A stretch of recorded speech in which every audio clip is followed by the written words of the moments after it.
এমন সুস্বাদু খাবার যদি দুপুরের পাতে থাকে তাহলে এক তরকারিতেই খাওয়া হয়ে যায়।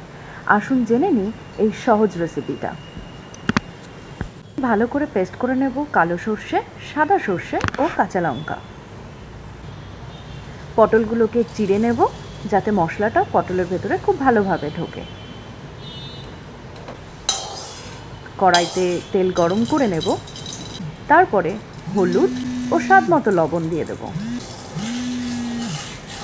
হালকা নাড়িয়ে নিয়ে পটলগুলোকে ভালো করে ভেজে নেব।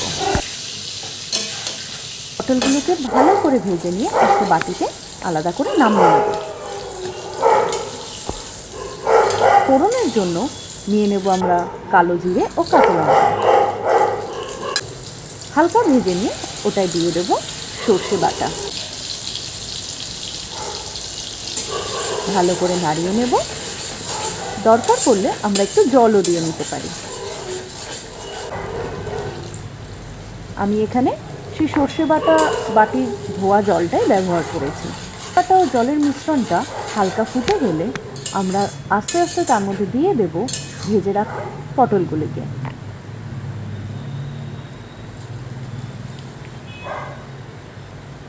এরপরে একটু ভালো করে নাড়িয়ে নিয়ে আমরা এটাকে একটু ফুটতে দেব।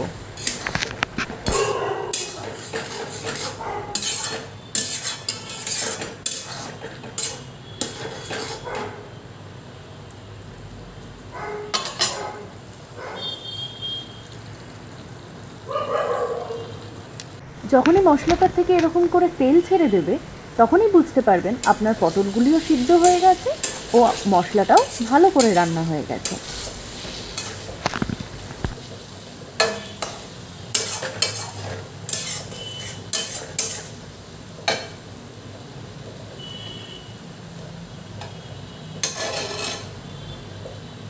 অবশ্যই এটাকে বাড়িতে ট্রাই করবেন ও আমাকে কিন্তু জানাতে ভুলবেন না কেমন টেস্ট ছিল।